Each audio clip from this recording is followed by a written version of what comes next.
lupa subscribe-nya gratis. Oke teman-teman.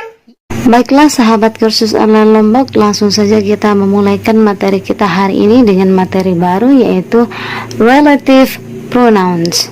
Apa itu relative pronouns? Relative pronouns itu merupakan kata ganti penghubung. Nah, dimana relative pronouns itu merupakan bagian dari kelas kata atau bagian dari power of speech yang ke-13 atau bagian dari kelas kata yang terakhir yang akan kita bahas pada video kali ini. Oke. Nah, setelah video ini maka kita akan masuk ke materi inti teman-teman, yaitu mengenai tenses. Dan di tenses saya ingin berbagi bagaimana cara kita menguasai tenses dalam waktu singkat. Oke teman-teman. Seperti biasa, saya akan jelaskan dulu mengenai definisi relative pronouns dalam bahasa Inggris. Kemudian setelah itu saya akan jelaskan ke dalam bahasa Indonesia. Tujuannya masih sama, yaitu agar apabila ada yang bertanya ke teman-teman apa itu relative pronouns, teman-teman bisa jawab dalam bahasa Inggris ataupun dalam bahasa Indonesia sesuai dengan keinginan teman-teman. Seperti itu ya teman-teman. Oke, langsung saja kita memulai pelajaran hari ini. Jadi tonton videonya sampai habis teman-teman agar ilmu teman-teman menjadi sempurna. Oke. Nah, kita mulai ya teman-teman. What is relative pronouns? Apa itu relative pronouns? Relative pronouns are words that are used to introduce a dependent or relative clause and connect it to an independent clause. Nah, itu tadi definisi dari relative pronouns. Saya baca sekali lagi teman-teman. Relative pronouns are words that are used to introduce a dependent or relative clause and connect it to an independent clause. Nah, apa maksud dari definisi relative pronouns ini? Mari kita bahas menggunakan bahasa Indonesia teman-teman.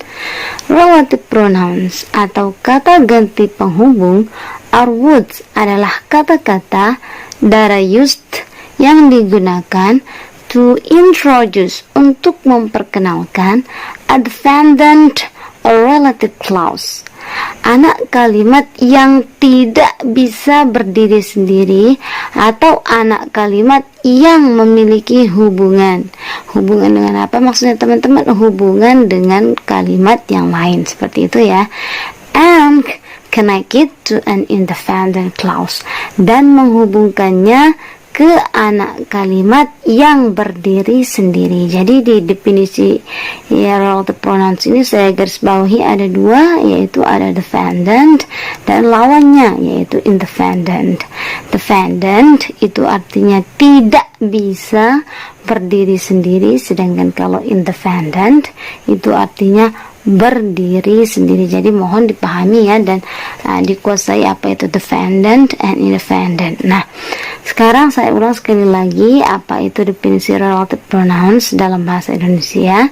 Kata ganti penghubung atau relative pronouns are words adalah kata-kata that are used yang digunakan to introduce untuk memperkenalkan a dependent or relative clause, anak kalimat yang tidak bisa berdiri sendiri atau anak kalimat yang memiliki hubungan relative, itu artinya hubungan ya, relative memiliki hubungan dengan kalimat lain, and connect it to an independent clause, dan menghubungkannya ke anak kalimat yang berdiri sendiri. Nah, sekarang kita akan lanjutkan teman-teman penjelasan mengenai dependent clause dan independent clause. Tapi sebelum membahas mengenai dependent clause dan independent clause, teman-teman harus tahu dulu apa itu clause. Oke? Clause yang ini ya. Clause itu merupakan anak kalimat. Oke.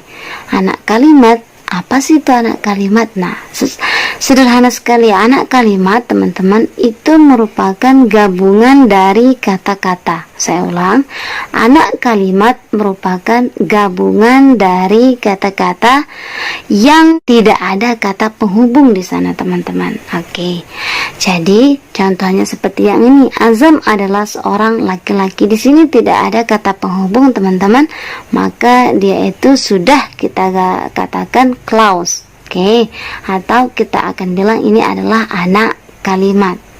Yang kedua, Azam sangat ramah. Belum ada kata penghubung di sini, maka ini merupakan anak kalimat, teman-teman. Nah, jadi anak kalimat sangat sederhana, belum ada kata penghubung. Kenapa? Karena dia cuma gabungan dari kata-kata. Sedangkan kalau kalimat atau sentence itu bisa gabungan dari kata-kata atau gabungan dari anak kalimat ya. Jadi kalau kalimat atau sentence itu lebih luas, dia bisa gabungan dari kata-kata atau bisa juga gabungan dari anak kalimat dengan anak kalimat. Tapi ingat, kalau clause itu belum ada kata penghubung di kalimat tersebut. Oke, mudah-mudahan bisa dipahami. Kalau teman-teman sudah memahami anak kalimat atau clause, maka kita lanjutkan ke penjelasan tentang dependent clause dan independent clause dan dihubungkan dengan relative pronoun. Nah, untuk memperlengkap penjelasan mengenai apa itu dependent clause and independent clause, saya ingin teman-teman melihat kalimat yang sudah saya buat yang ada di bawah ini, teman-teman.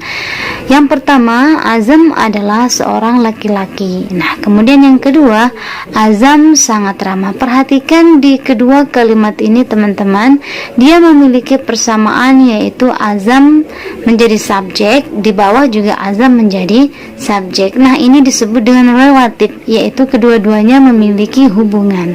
Nah, mana yang menjadi dependent clause dan mana yang menjadi independent clause, kita ketahui apabila sudah kita gabung kalimat ini menjadi satu, teman-teman. Nah, sekarang perhatikan bagaimana kalau kalimat ini digabung. Apakah boleh digabung? Iya, boleh digabung. Kenapa? Karena di sini memiliki kesamaan atau memiliki hubungan atau memiliki relatif. Oke, jadi kedua kalimat ini kalau kita gabung, maka kalimat ini akan menjadi Azam adalah seorang laki-laki yang sangat ramah. Nah, ini kalimat berikut menjadi satu kesatuan yang utuh. Nah, perhatikan di mana letak relatif pronounnya atau kata ganti penghubungnya. Saya lambangkan menggunakan RV, di mana RV itu maksudnya, teman-teman, relatif pronoun. Jadi relatif pronoun di kalimat ini adalah kata yang, gitu ya. Nah, di antara kata yang ini ada sebelah kiri dan sebelah kanan. Sebelah kiri ini ditulis IC, maksudnya itu adalah independent clause atau anak kalimat yang berdiri sendiri, teman-teman. Kemudian di sebelah kanan ini ditulisnya DC gitu ya, itu maksudnya dependent clause atau anak kalimat yang tidak bisa berdiri sendiri. Untuk lebih jelasnya, saya yakin teman-teman sebenarnya paham ya, tapi untuk memperjelas saya gunakan analisa saja yang namanya mandiri atau berdiri sendiri. Jadinya kalau dia sendirian, dia tetap utuh, dia kuat gitu ya, tidak terpengaruh meskipun yang lain dihilangkan. Nah, jadi Azam adalah seorang laki-laki. Cukup sampai di sini kita hilangkan yang sangat ramahnya, sudah kita paham bahwa Azam itu adalah seorang laki-laki. Itu yang dinamakan dengan independent clause atau berdiri sendiri. Nah, sedangkan dependent clause atau anak kalimat yang tidak bisa berdiri sendiri, artinya yang tidak bisa berdiri sendiri kalau penopangnya dihilangkan atau anak kalimat yang lain dihilangkan, maka atau kalimat intinya dihilangkan, maka dia tidak bermakna apa-apa. Misalkan yang kita hilangkan, Azam adalah seorang laki-laki, yang tertinggal adalah yang sangat ramah, maka kalimat ini akan membingungkan. Nah, yang membingungkan itulah makanya disebut dia dependent clause atau anak kalimat yang tidak bisa berdiri sendiri. Dia akan utuh apabila digabung dengan main clause atau independent clause. Dia akan menjadi utuh atau menjadi bermakna apabila dia digabung dengan anak kalimat yang berdiri sendiri. Jadi yang menghubungkan atau yang membuatnya bermakna itu adalah kata yang ada di sini, yaitu yang disebut dengan relative pronoun. Jadi tidak sesederhana ini teman-teman. Nanti dua kalimat itu ada teori penggabungannya, dia memiliki rumus. Saya akan jelaskan setelah saya hapus papan tulis yang ini teman-teman. Jadi mohon diikuti aja penjelasan mengenai relative pronoun. Mudah-mudahan ini ada pencerahan dibandingkan dengan teman-teman melihat di video orang lain. Oke. Nah, sekarang kita bahasa Inggriskan dulu. Yang ada di sini, Azam adalah seorang laki-laki yang sangat ramah. Bahasa Inggrisnya, Azam is a man who is very friendly. Jadi kata yang di sini atau relatifnya itu menggunakan kata who. Kata who kalau dia di awal kalimat teman-teman, kelas katanya itu adalah interrogatif atau kata tanya. Sedangkan kalau dia berada di tengah kalimat, maka posisinya itu menjadi relative pronoun atau kata ganti penghubung. Karena dia berada di tengah, otomatis dia menghubungkan antara independent clause dan dependent clause. Begitu ya teman-teman. Nah, sekarang kita lanjutkan ke jenis dari relative pronoun itu sendiri teman-teman. Relative pronoun secara umumnya itu terdiri dari kata who, whom, whose, that, dan which teman-teman. Tetapi ada juga pendapat yang menyatakan bahwa relative pronoun itu ada kata where, when, dan what. Tapi secara umumnya relative pronoun itu terdiri dari 5. Jadi ada kata who, whom, whose, that, dan which. Nah, sekarang saya ingin mengajak teman-teman untuk memahami bagaimana cara kita menggabungkan dua clause menggunakan relative pronoun. Jadi ini dulu kita bahas sebelum kita lanjut ke pembahasan terperinci kapan kita gunakan bagian-bagian dari relative pronoun itu sendiri teman-teman, seperti who, that, which, dan yang lainnya. Jadi kita harus paham dulu bagaimana cara menggabungkan dua clause teman-teman, karena itu ada rumusnya. Tapi tidak usah khawatir, rumusnya cuma 2, jadi teman-teman bisa pahami. Oke, kita langsung saja, yaitu contoh yang pertama teman-teman. Contohnya sudah saya tuliskan sebelumnya, yaitu Azam seorang laki-laki dan Azam sangat ramah. Nah, sekarang perhatikan di sini saya tuliskan teman-teman bahasa Inggris dari bahasa Indonesia tersebut. Azam seorang laki-laki. Bahasa Inggrisnya adalah Azam is a man. Nah, sekarang saya tulis di sini posisinya kelas katanya teman-teman. Azam ini posisinya menjadi subjek. Kemudian is ini posisinya menjadi verb atau bisa saja kita bilang predikat.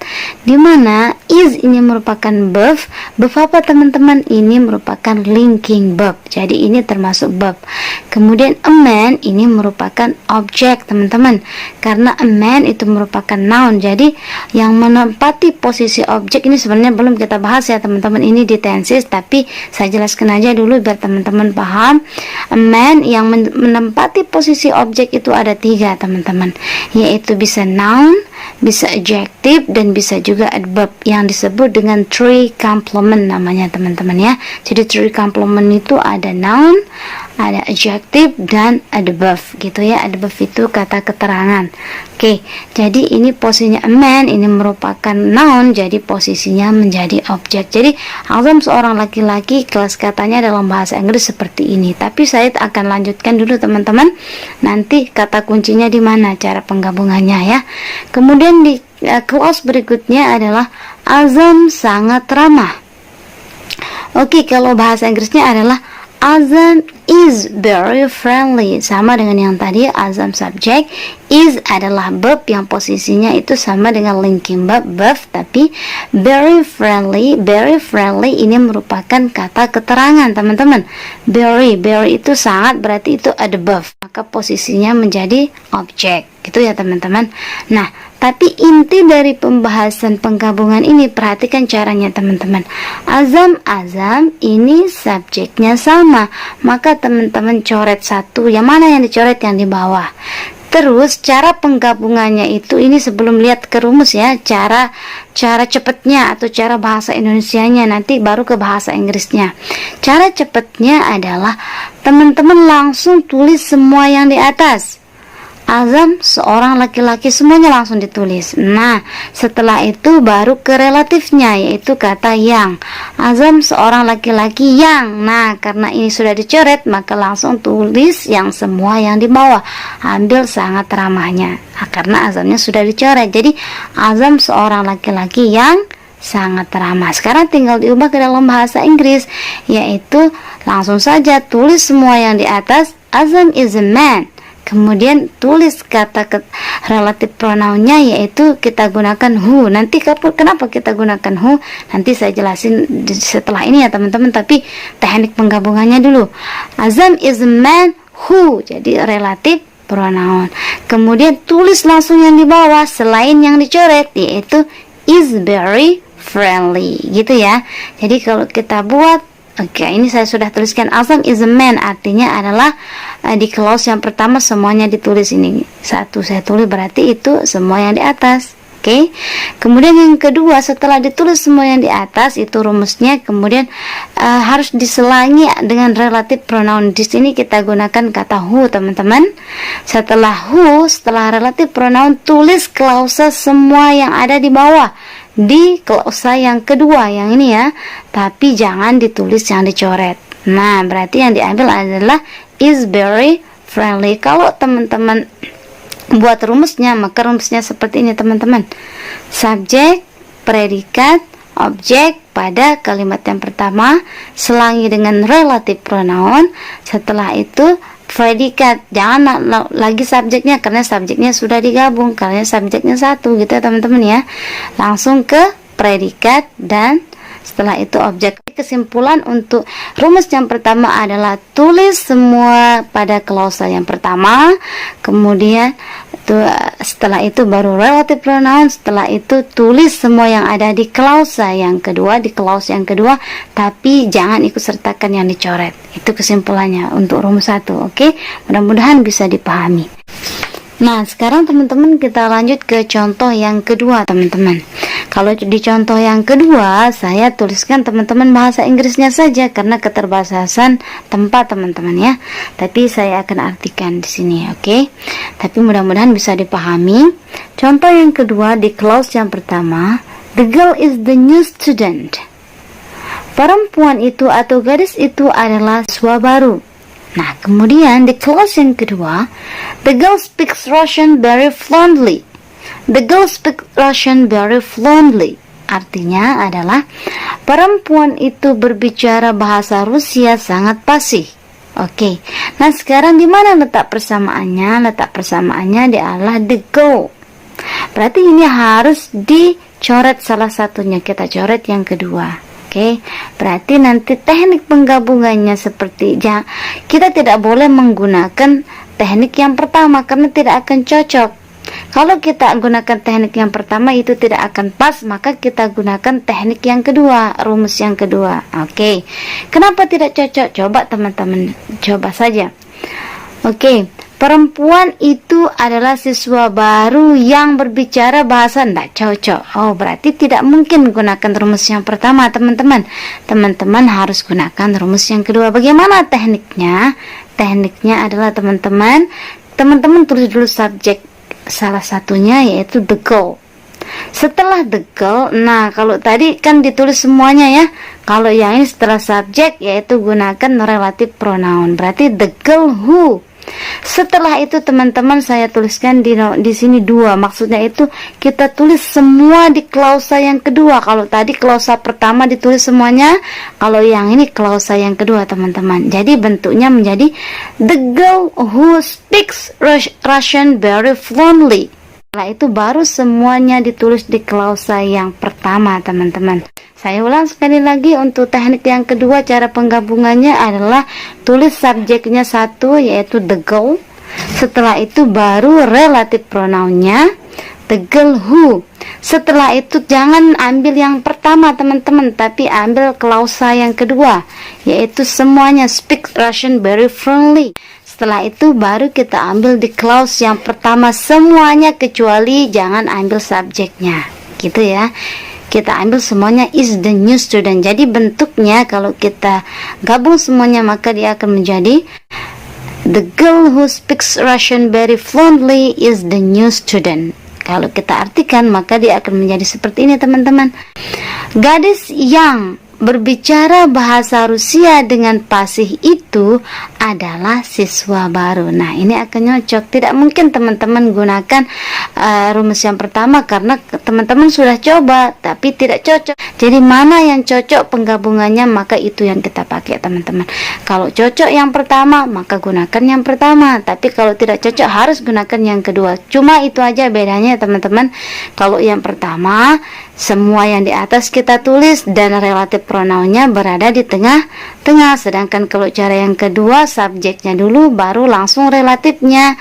Jadi relatifnya setelah itu yang kedua dulu baru yang pertama. Mudah-mudahan bisa dipahami cara menggabungkan antara klausa satu dengan klausa yang kedua. Kalau teman-teman sudah paham, coba dilihat nanti ulang lagi ya. Tapi diperhatikan benar-benar bagaimana sih tekniknya. Jadi mudah-mudahan bisa dipahami. Nah, sekarang kalau teman-teman sudah paham, mari kita lanjutkan ke penggunaan dari masing-masing relative pronoun. Kapan kita gunakan who, kapan kita gunakan that, which, whom, dan lain sebagainya. Oke? Nah, sekarang kita ke pembahasan dari masing-masing relative pronoun itu sendiri, teman-teman. Kita mulai dari kata who. Who ini, teman-teman, kita gunakan untuk menggantikan subjek atau objek berupa orang. Jadi kata kuncinya di sini berupa orang ya yang digantikan, dan tidak bisa digunakan untuk menggantikan benda atau hewan. Nah, jadi who ini, teman-teman, ini khusus menggantikan orang. Yang digantikan itu bisa berupa subjek atau bisa juga berupa objek, nanti tergantung dari kalimatnya, teman-teman. Tetapi kata kuncinya di sini who tidak bisa digunakan selain orang, baik itu hewan ataupun benda. Jadi who dikhususkan untuk orang atau untuk manusia. Mudah-mudahan bisa dipahami. Untuk lebih memahaminya, setiap relative pronoun saya buatkan dua contoh, teman-teman, sebagai pembanding saja. Kita mulai dari contoh yang pertama. Nah, contoh yang pertama tadi ini dari awal kita tulis contohnya seperti ini. Nah, nanti kita buat contoh yang lain sebagai pembandingnya. Contohnya yang pertama adalah clause yang pertama seperti yang tadi adalah Azam is a man. Azam adalah seorang laki-laki. Kemudian berikutnya, Azam is very friendly. Azam sangat ramah. Nah, sekarang teman-teman, untuk mengetahui apakah kita akan mengganti subjek atau objek tergantung dari kesamaan dari kedua clause tersebut, teman-teman. Nah, di sini yang sama itu adalah subjeknya, maka nanti yang digantikan salah satunya. Yang kita coret adalah di klausa yang kedua atau di anak kalimat yang kedua, di clause yang kedua. Nah, nanti azam yang dicoret ini akan kita ganti dengan who. Tadi ingat kita sudah mempelajari penggabungan antara dua klausa. Bisa saja ada cara satu dan ada cara dua, mohon dipelajari kembali yang tadi. Nah, sekarang langsung saja, maka kalimat ini kalau menggunakan relative pronoun jika dihubungkan maka akan ada yang terganti, yaitu subjek azam yang kedua. Maka dia akan menjadi Azam is a man. Azam yang dicoret berubah menjadi who atau digantikan oleh relative pronoun. Makanya namanya saja relative pronoun, kata ganti penghubung. Jadi dia diganti kemudian dihubungkan. Seperti itu maksudnya ya. Azam is a man, azam dicoret diganti dengan who, kemudian langsung ditulis is very friendly. Ini merupakan cara penggabungan yang pertama. Jadi azam adalah seorang laki-laki yang sangat ramah. Jadi itu untuk contoh satu penggunaan who. Kenapa kita akan menggunakan who, teman-teman? Karena yang dicoret itu azam. Azam itu adalah orang, maka spesifikasinya harus kita gunakan who kalau kita lebih khusus, gitu ya, teman-teman. Mudah-mudahan bisa dipahami. Nah, sekarang kita lanjut ke contoh yang kedua. Kita lihat dulu nih. Kalau contoh yang pertama tidak saya artikan karena sudah beberapa kali tadi dia muncul yang ini ya, kalimat yang ini, jadi tidak perlu. Nah, sekarang di contoh yang kedua saya artikan, teman-teman. Contoh yang pertama atau klausa yang pertama, I just talked with my brother. Nah, ini saya ulang, I just talked with my brother. Artinya adalah saya baru saja berbicara dengan kakak saya. Itu artinya ya. Kemudian he is in Singapore. Dia berada di Singapura. Nah, itu artinya. Nah, sekarang perhatikan teman-teman. Kalau contoh yang pertama yang dicoret itu subjek dengan subjeknya yang sama. Sekarang sebelum kita melanjutkan kenapa kita coret he, nah perhatikan di sini teman-teman. Subjek yang pertama adalah I. Subjek yang kedua adalah he. Jadi tidak mungkin ini relatif, tidak berhubungan. Jadi kita cari relatif yang lain teman-teman. Karena saya dan dia itu jauh sekali perbedaannya dan itu tidak sama teman-teman. Nah, sekarang kita akan analisa mana yang sama atau mana yang memiliki relatif di kedua klausa ini. Saya baru saja berbicara dengan kakak saya. Oke, jadi di sini yang saya garis bawahi adalah my brother, artinya kakak saya. Kemudian dilanjutkan dengan kata he. He ini artinya dia.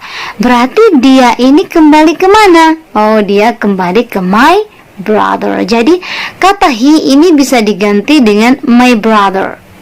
Bisa saja kita akan bilang my brother is in Singapore. Kakak saya berada di Singapura. Tapi karena kita tidak mau kadangkala di kalimat itu dia itu mempersingkatnya itu menggunakan kata ganti. Makanya my brother ini digantikan dengan kata he, tapi maknanya sama teman-teman. Bisa kita bilang my brother, bisa kita bilang he. Nah, jadi kesamaan atau relatif di klausa 1 dan 2 bukan I dan he, tapi my brother dan he. Nah, begitu ya. Nah, sekarang mana yang kita coret? Otomatis yang kita coret itu adalah di klausa yang kedua, sama dengan yang tadi. Yang kita coret adalah he. Nah, sekarang apakah kita gunakan cara 1 atau cara 2 penggabungannya? Seperti yang saya ucapkan teman-teman, coba dulu cara 1. Kalau tidak bisa cara 1, maka teman-teman gunakan cara yang kedua. Tadi bisa dipahami cara 1 itu adalah begini-begini, cara 2 adalah begini-begini. Sudah jelas tadi saya jelaskan sebelumnya. Oke, nah sekarang saya mau coba cara yang pertama. Ingat, cara pertama itu adalah ucapkan dulu semuanya, baru ganti gabung yang dicoret dengan relatifnya. Kemudian setelah itu ucapkan yang seluruh yang kedua. Begitu kan caranya. Maka saya coba apakah pantas atau tidak. Maka saya akan bilang seperti ini. Saya baru saja berbicara dengan kakak saya yang. Jadi he-nya saya ganti dengan yang. Saya baru saja berbicara dengan kakak saya yang berada di Singapura. Oh, jadi ini nyocok menggunakan cara 1 penggabungannya. Maka baiklah kita gunakan cara 1. Karena dia nyocok menggunakan cara yang pertama, maka teman-teman langsung saja gabung kalimat dua klausa tersebut menjadi saya baru saja berbicara dengan kakak saya yang berada di Singapura. Nah, kalau kita bahasa Inggris kan, maka kita gunakan cara pertama, maka kita tulis semua yang ada di klausa pertama, yaitu I just talked with my brother. Ini ya, I just talked with my brother. He-nya diganti dengan who is in Singapore. Kenapa who? Karena yang kesama itu adalah my brother dan he itu merupakan orang, maka kita gunakan who yang lebih khusus. Begitu teman-teman ya. Mudah-mudahan bisa dipahami. Nah, sekarang kita lanjutkan ke relatif berikutnya teman-teman, yaitu dengan kata which. Which digunakan untuk menggantikan subjek atau objek berupa hewan atau benda teman-teman. Jadi which ini tidak bisa menggantikan orang, karena yang digantikan itu cuma hewan atau benda teman-teman. Untuk memperjelasnya saya sudah tuliskan teman-teman 2 contoh, ada contoh 1 dan contoh 2 sebagai pembanding. Kita mulai dari contoh yang pertama. The jacket is new. Jaket itu baru. I wore it yesterday. Saya pakai itu kemarin. Kita akan mencari dulu relatif atau kesamaan yang ada pada klausa 1 dan klausa 2. Kita lihat mana kata benda di klausa 1, yaitu the jacket. Kita lihat kesamaannya ada di mana? Di klausa yang kedua. Kita lihat subjek di klausa yang kedua adalah I. Jaket dan I atau jaket dengan saya itu tidak memiliki kesamaan. Kan berarti kita cari di objek teman-teman. Itu, oh itu jaket itu, ini memiliki kesamaan teman-teman. Karena itu ini maksudnya kembali ke jaket. Jadi it's itu kembali ke jaket. Jadi kesamaannya adalah jaket dan it.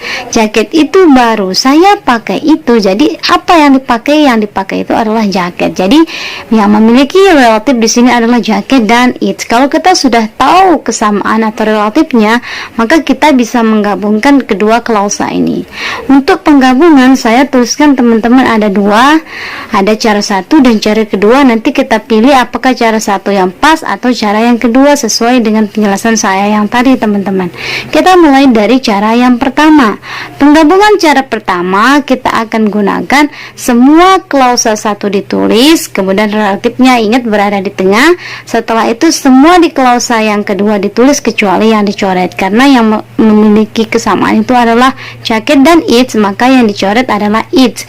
Ingat yang dicoret itu selalu berada di klausa yang kedua, atau selalu yang dicoret itu adalah dependent clause atau anak kalimat yang tidak bisa berdiri sendiri. Oke, kita lihat untuk cara satu.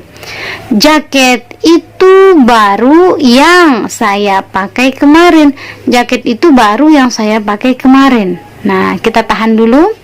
Kemudian kita lihat di cara penggabungan yang kedua. Cara penggabungan yang kedua, tulis dulu subjek, ingat, kemudian setelah itu relatifnya, maka dia akan menjadi jaket yang gitu ya, jaket yang, kemudian setelah relatif ingat kita akan tulis semua di klausa yang kedua.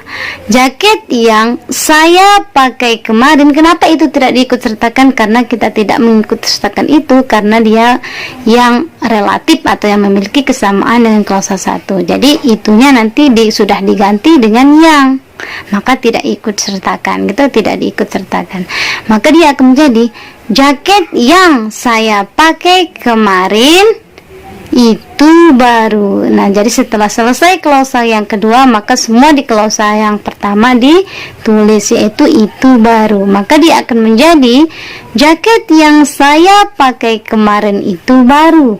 Nah, mana yang lebih cocok teman-teman? Satu atau dua? Otomatis yang paling cocok adalah yang kedua. Kalau sudah yang kedua, mari kita ubah dia ke dalam bahasa Inggris.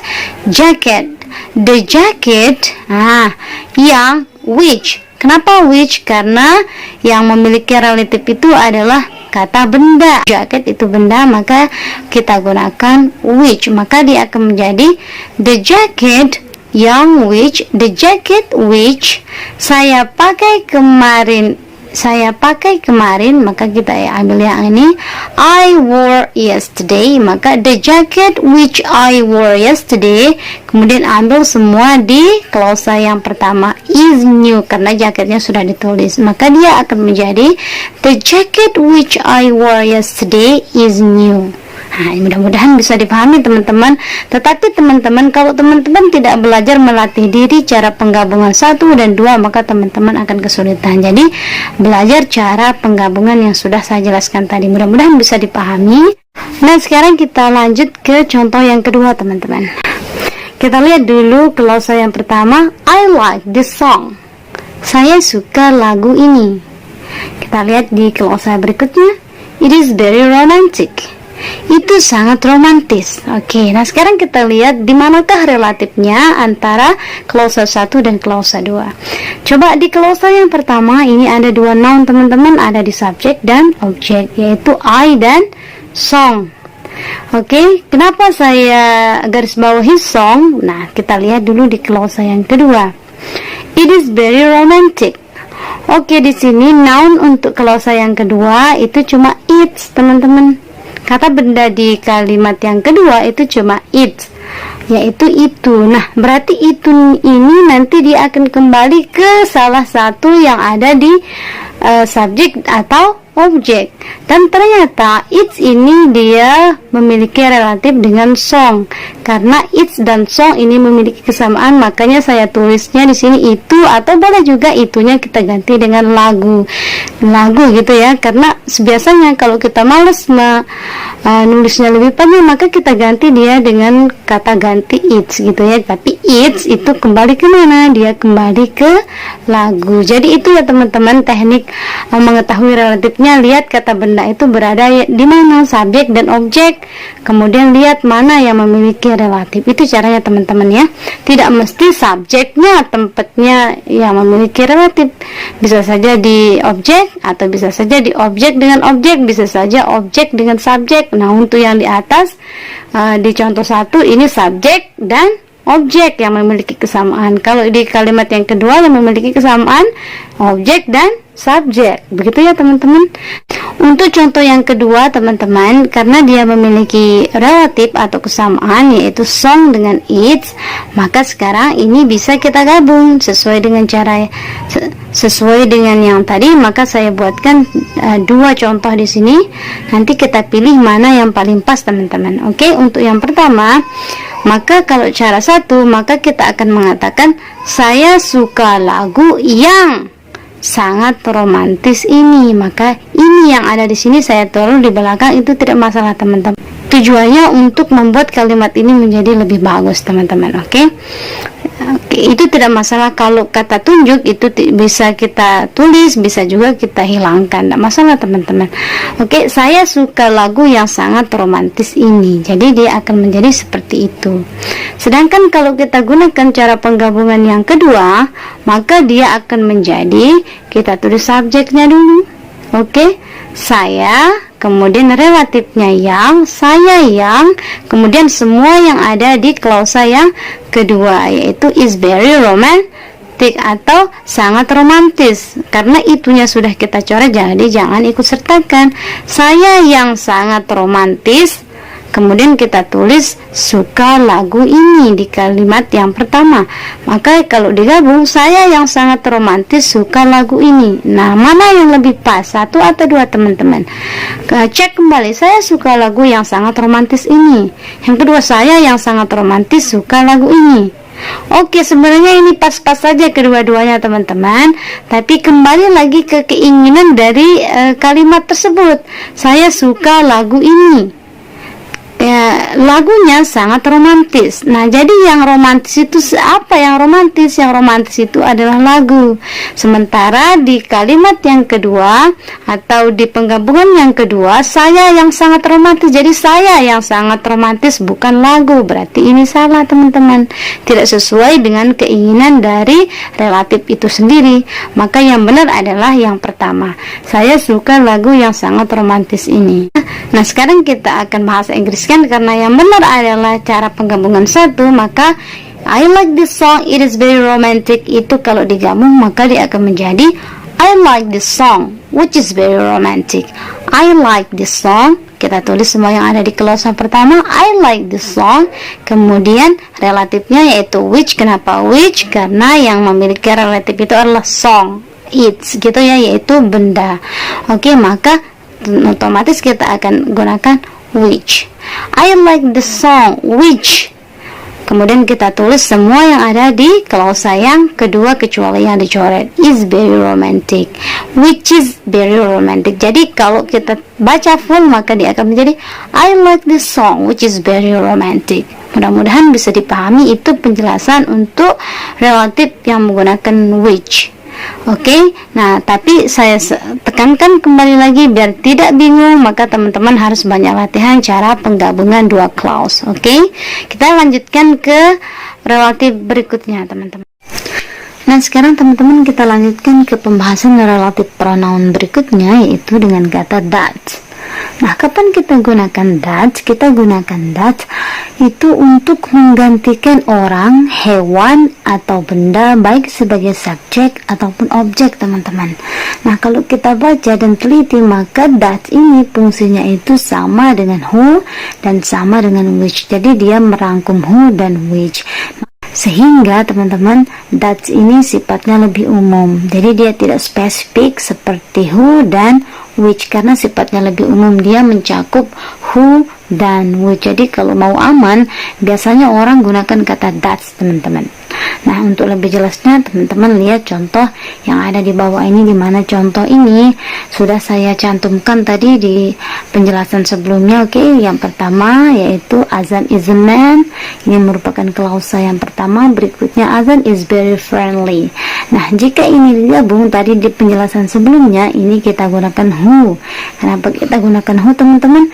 karena yang sama ini adalah Azam dan Azam ini nama orang, maka untuk spesialnya atau spesifiknya maka kita akan gunakan who. Nah, sekarang kalau kita tidak mau gunakan who, maka kita gunakan apa teman-teman?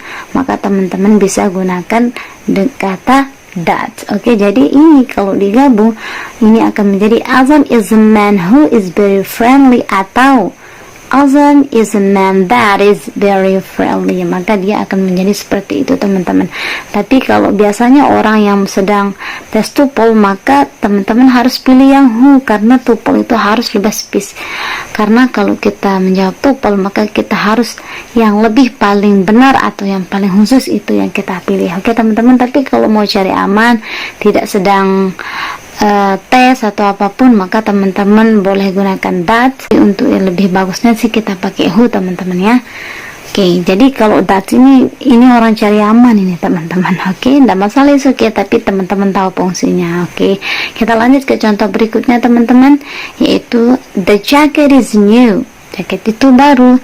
I wore it yesterday. Saya menggunakannya kemarin. Nah, ini kalau digabung maka kita gunakan which, karena yang sama ini the jacket and it ini merupakan benda teman-teman. Jaket ini merupakan benda, maka untuk pengkhususan kita gunakan which tadi. Nah, tetapi yang ini teman-teman juga bisa gunakan that, karena fungsi that bisa mengartikan orang, hewan ataupun benda. Nah, jadi maka kalau digabung ini menjadi the jacket which I wore it yesterday is new, atau the jacket that I wore it yesterday is new. Jadi fungsi that ini bisa sama dengan who dan sama dengan which, tapi sifatnya lebih umum. Mudah-mudahan bisa dipahami.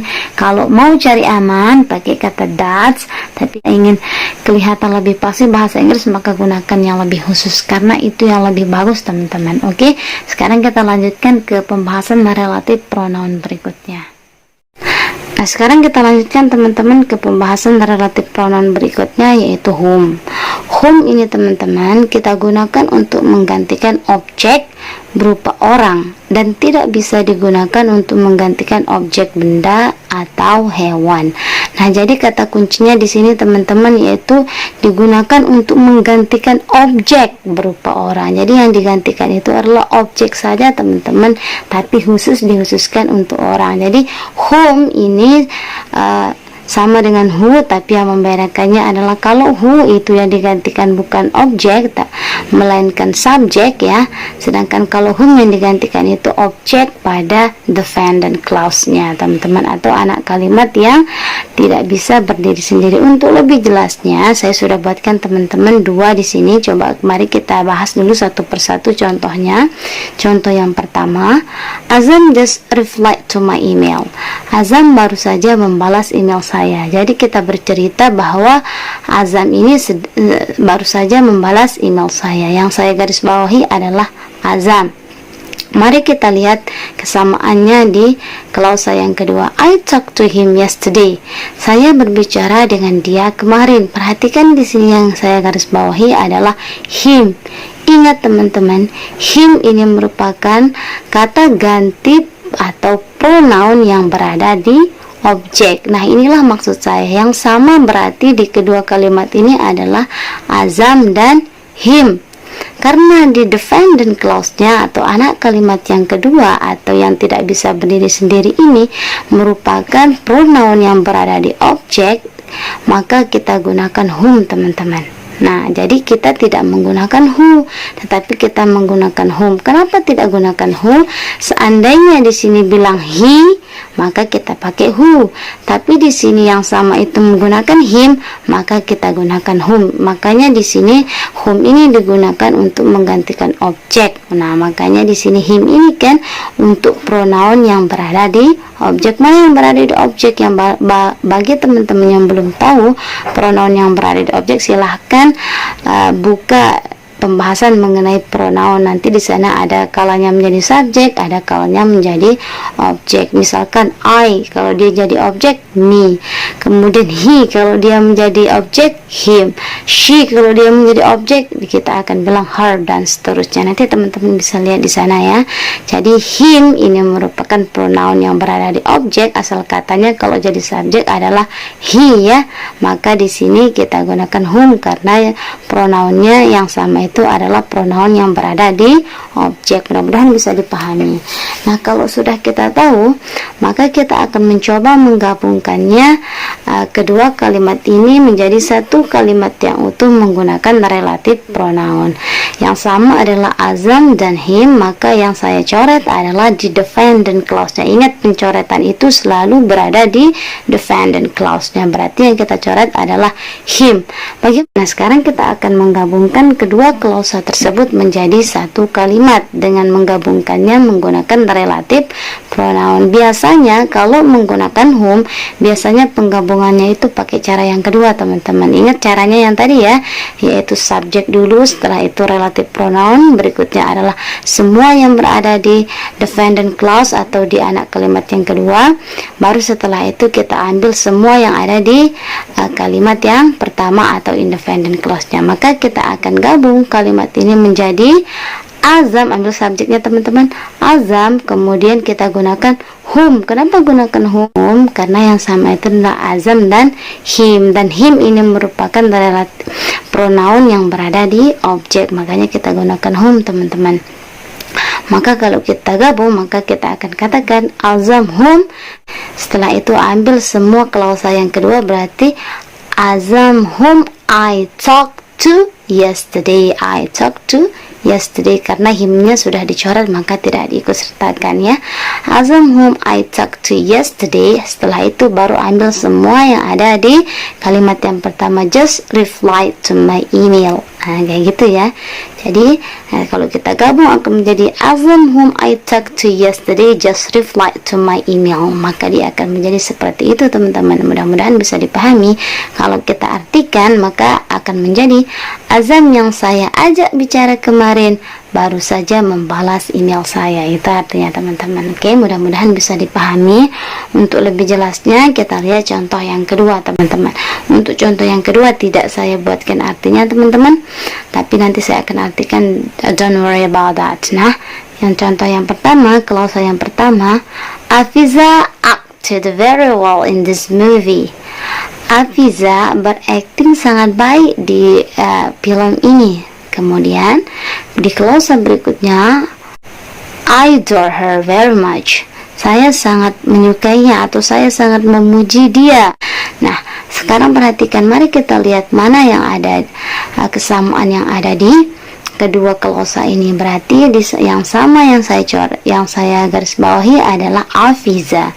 Afiza berakting sangat bagus di film ini. Nah, sekarang Afiza memiliki kesamaan di mana? I adore her very much. Saya sangat mengagumi dia. Nah, jadi ya, yang sama itu adalah her. Afiza dan her. Ingat, her ini merupakan pronoun yang berada di objek, maka otomatis kita akan gunakan whom. Jadi kata kuncinya di sini adalah di klausa yang kedua, teman-teman. Harus perhatikan di klausa yang kedua, bukan di klausa yang pertama, teman-teman ya. Karena kata kuncinya berada di klausa yang kedua yang kita coret itu. Apakah dia di pronoun subjek atau pronoun objek? Her ini merupakan pronoun yang berada di objek. Kalau dia menjadi subjek, her ini aslinya apa, teman-teman? She ya. She yang berarti dia perempuan, tapi karena di sini her, maka ini otomatis yang berada di objek, maka kita gunakan whom. Nah, gitu ya, teman-teman.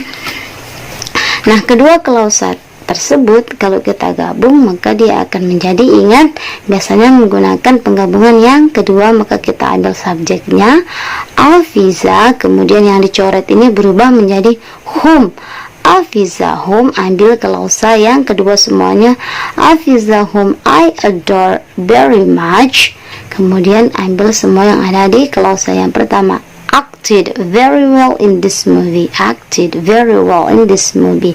Atau sekarang kalau saya utuh, Hafiza whom I adore very much acted very well in this movie. Seperti itu teman-teman ya. Artinya adalah Hafiza yang saya kagumi itu, yang sangat saya kagumi itu berakting sangat bagus di film ini. Itu artinya oke teman-teman. Jadi mudah-mudahan penjelasan mengenai whom teman-teman bisa pahami, tapi kata kuncinya adalah teman-teman yang berada di klausa yang kedua nih. Yang kedua nih ya, itu him, kemudian her. Jangan lihat di klausa yang pertama. Kita tidak mengacu pada klausa yang pertama teman-teman.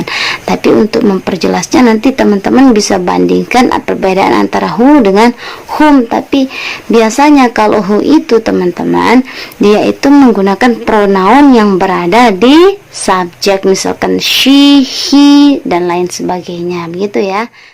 Nah, sekarang kita lanjutkan teman-teman ke relatif pronoun yang terakhir, yaitu dengan kata whose.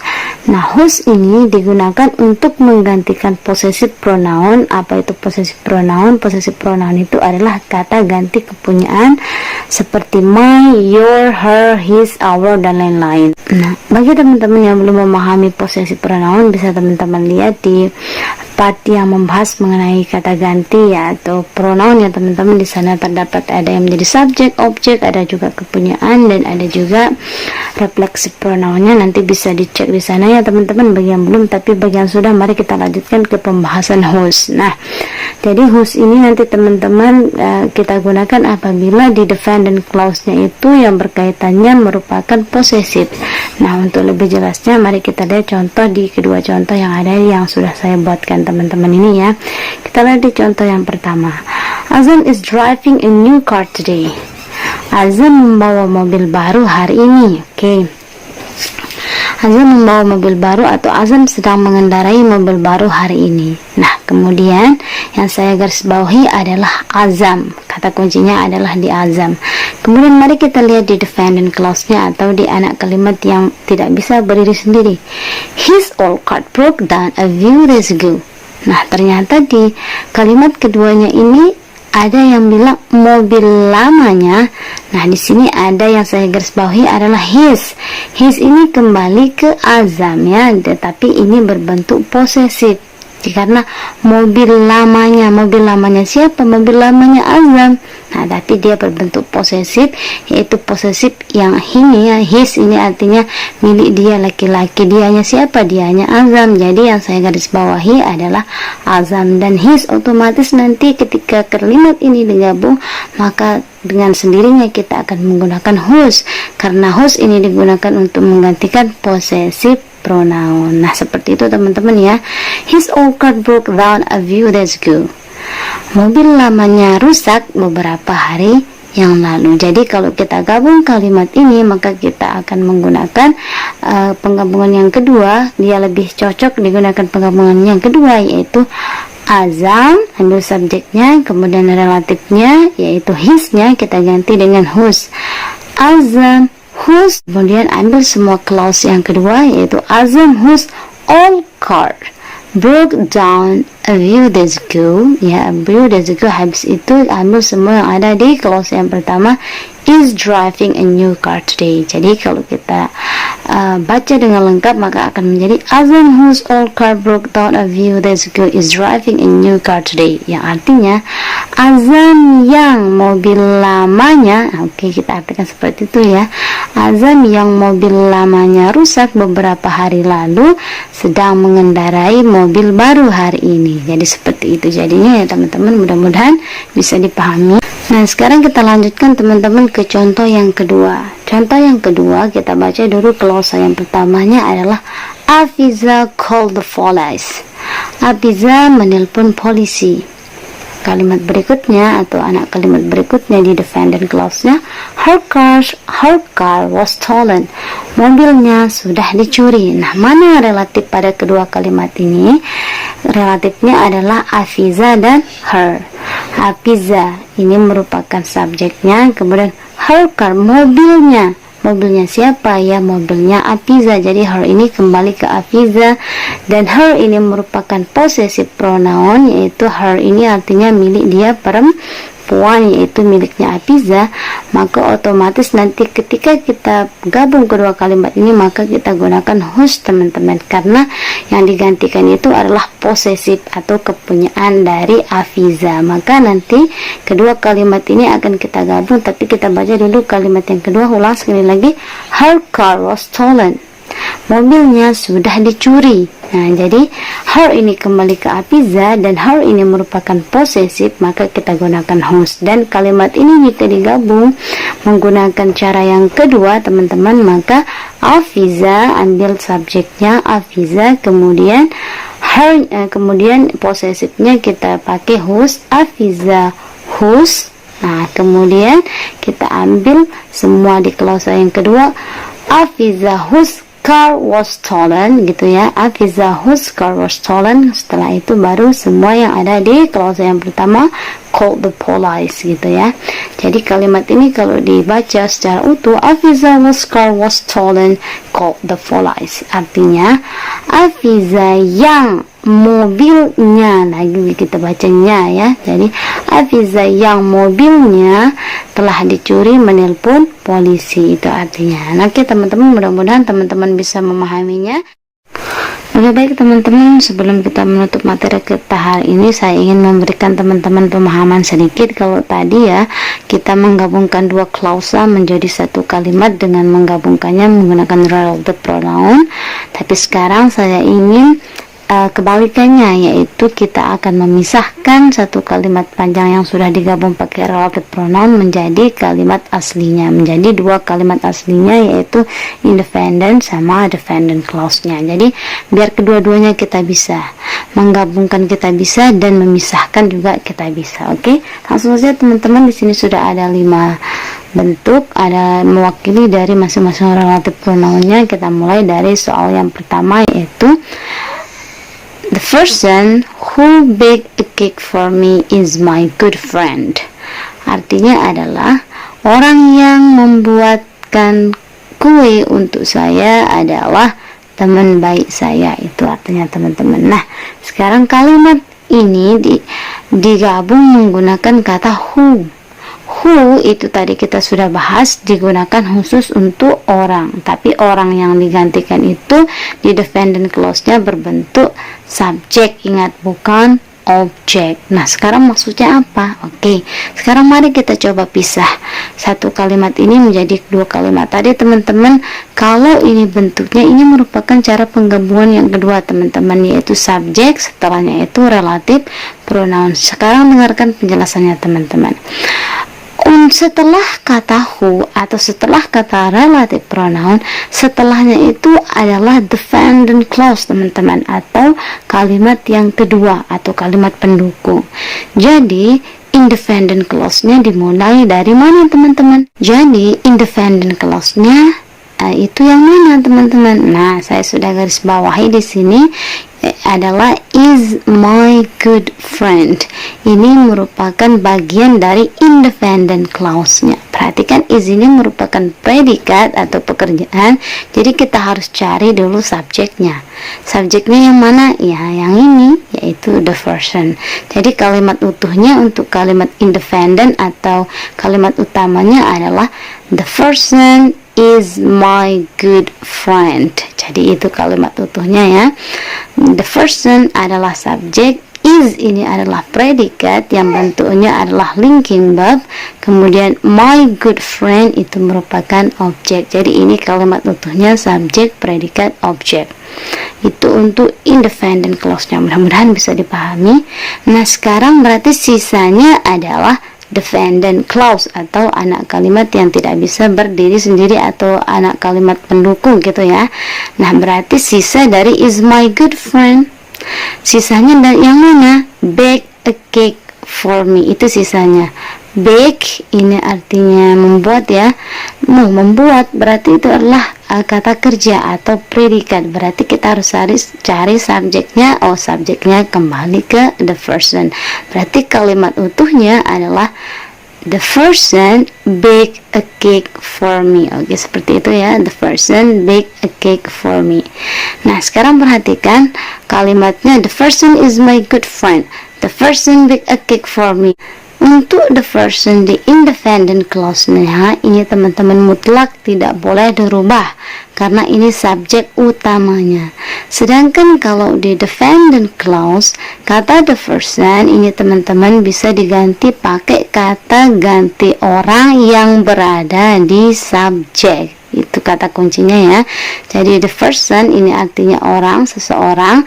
Kata ganti orang itu bisa he, bisa she, tergantung dari subjeknya itu laki-laki atau perempuan. Kalau dia laki-laki berarti he, kalau dia perempuan berarti she. Jadi untuk kalimat yang kedua atau dependent clause-nya tidak mesti the person, bisa diganti he atau she. Jadi the person bake a cake for me boleh, atau he bake a cake for me, atau she bake a cake for me. Mudah-mudahan bisa dipahami. Makanya yang sama itu the person dengan he atau she atau the person bisa dicoret. Yang sama itu adalah the person dan menggunakan penggabungan yang kedua. Jadi makanya who ini selalu berkaitan dengan orang ya, tidak boleh hewan, tidak boleh benda, tapi kata gantinya itu selalu berada di subjek, yang berada di subjek yang dipakai. Mudah-mudahan bisa dipahami.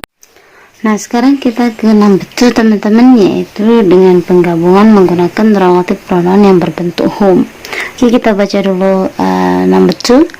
The boy whom I met weeks ago called me just last night. Once more, the boy whom I met weeks ago called me just last night. Artinya, laki-laki yang saya temui minggu lalu baru saja menelpon saya tadi malam. Oke, ini sebenarnya number 2 ini sama dengan number 1, yaitu setelah subjek relative pronoun. Jadi di sini menggunakan cara penggabungan yang kedua. Maka gampang sekali untuk kalimat yang pertama atau independent clause-nya berarti subjeknya adalah the boy.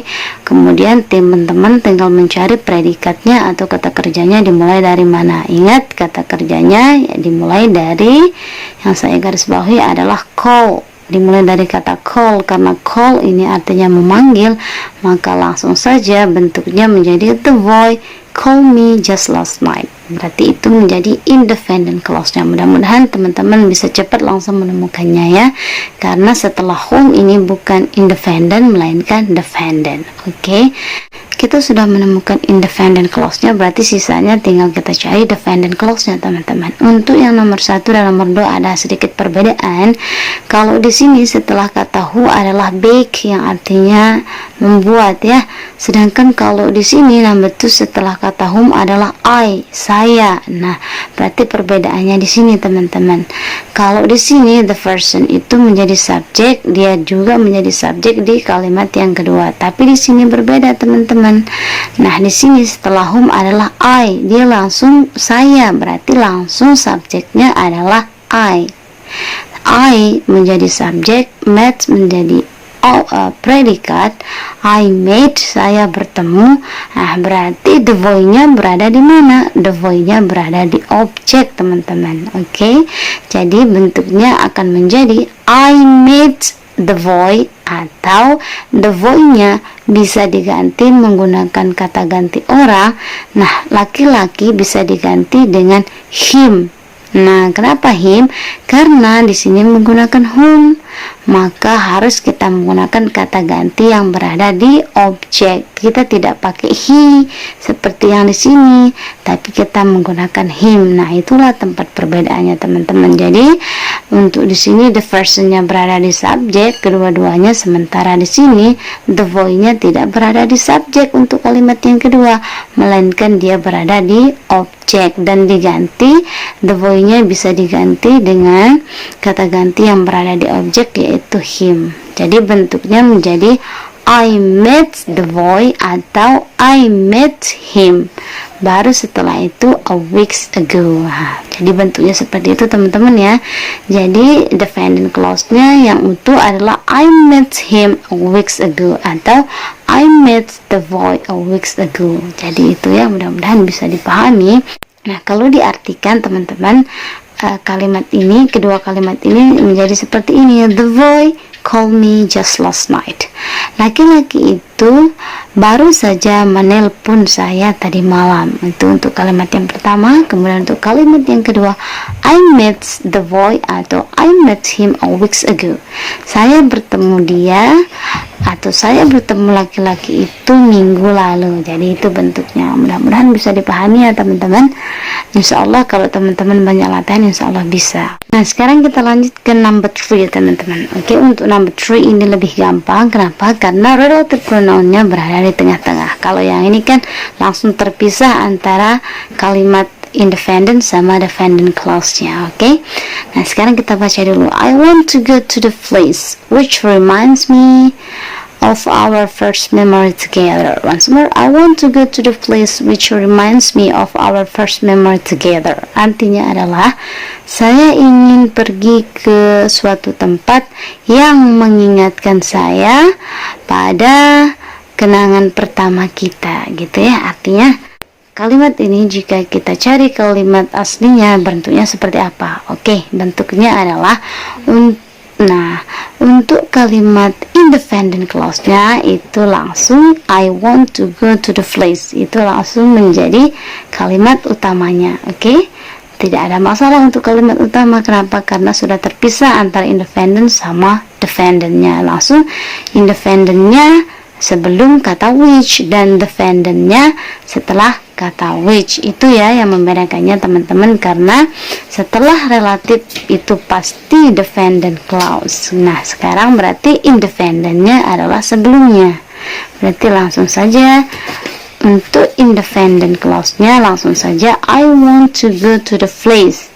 Nah, I want to go to the place itu langsung menjadi independent clause-nya.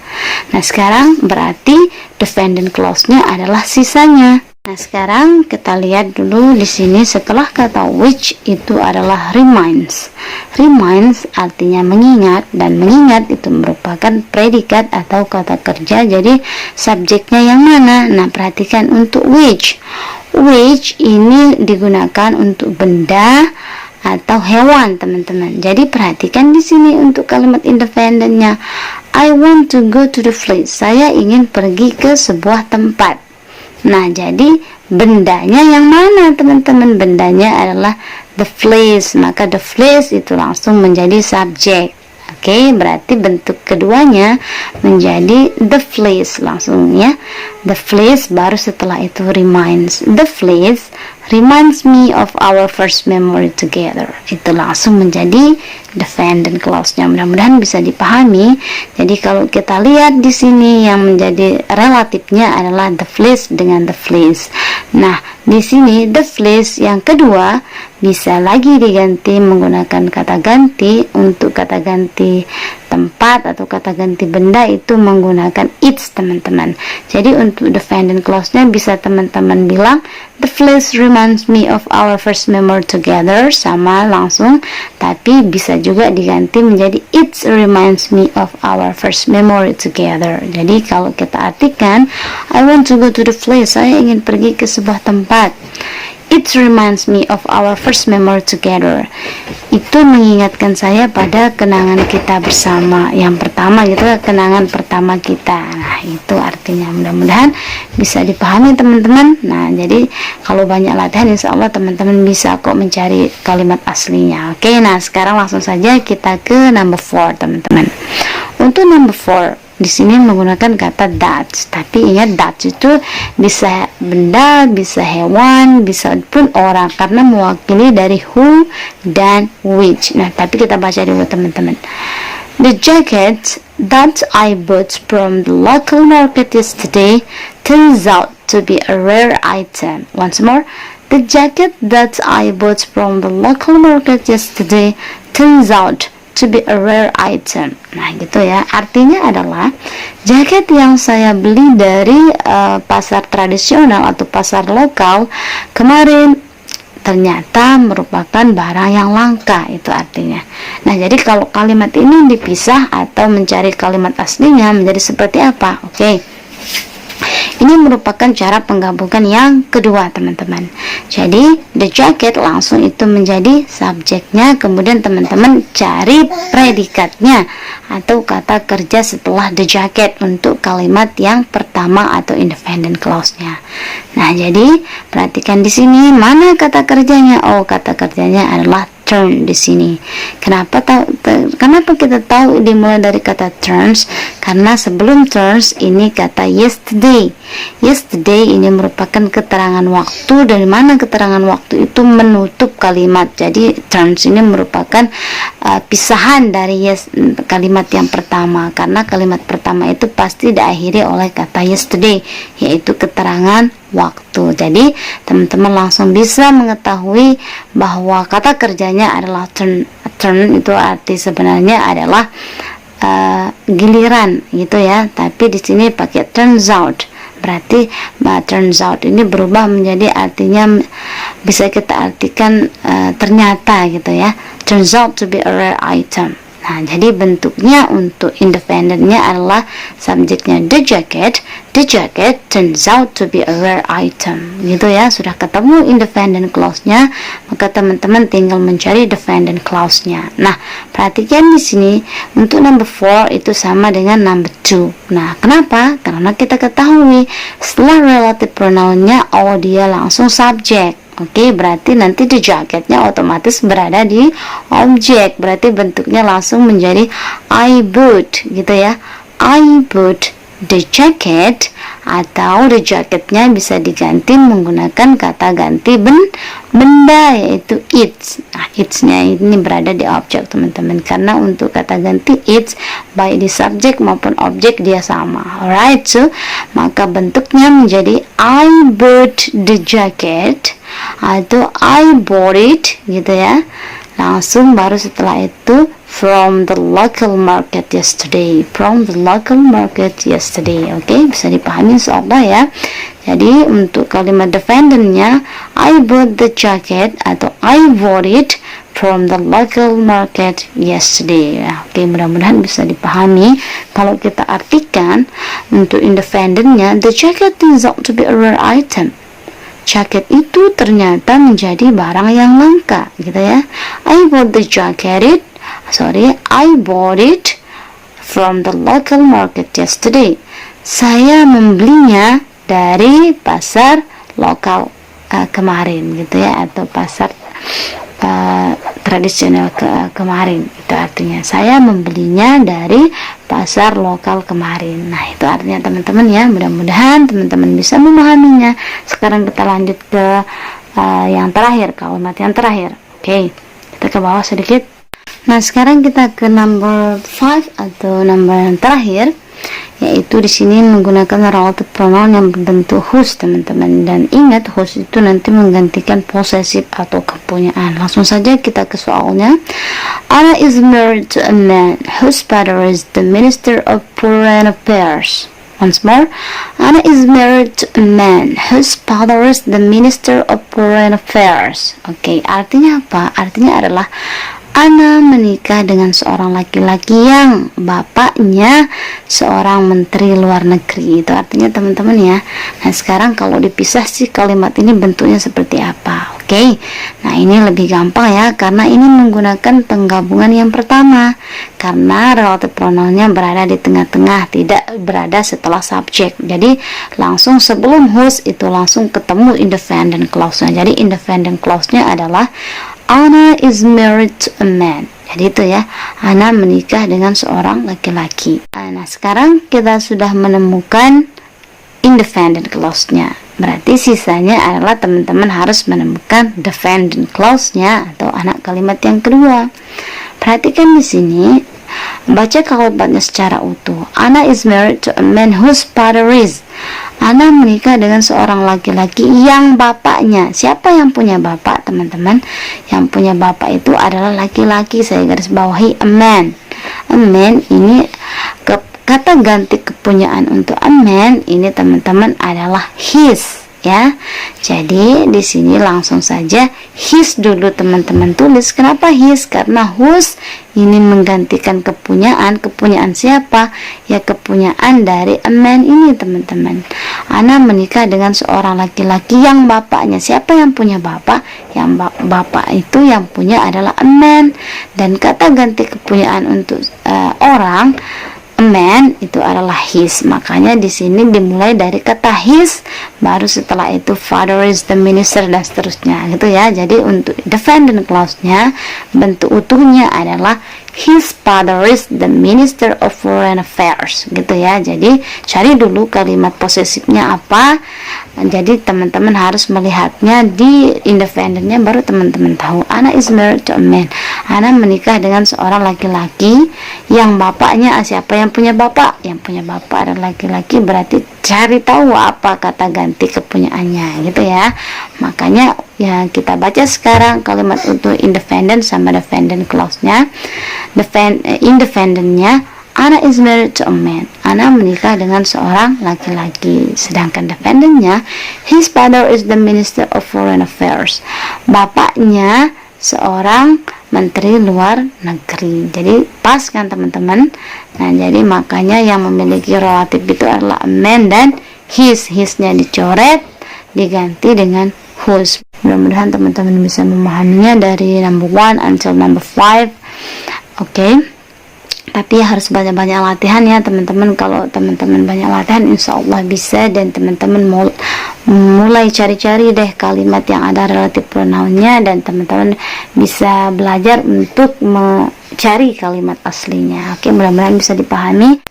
Sampai di sini dulu materi kita untuk video kali ini teman-teman. Nanti insya Allah kita ketemu di video berikutnya dengan materi inti, yaitu mengenai tenses. Mudah-mudahan video ini bermanfaat bagi teman-teman. Kalau teman-teman merasa video ini bermanfaat, jangan lupa di subscribe, like, comment, and share. Mudah-mudahan kita bisa ketemu di video berikutnya, and see you, bye bye. Assalamualaikum warahmatullahi wabarakatuh. Thanks for watching. Bye bye.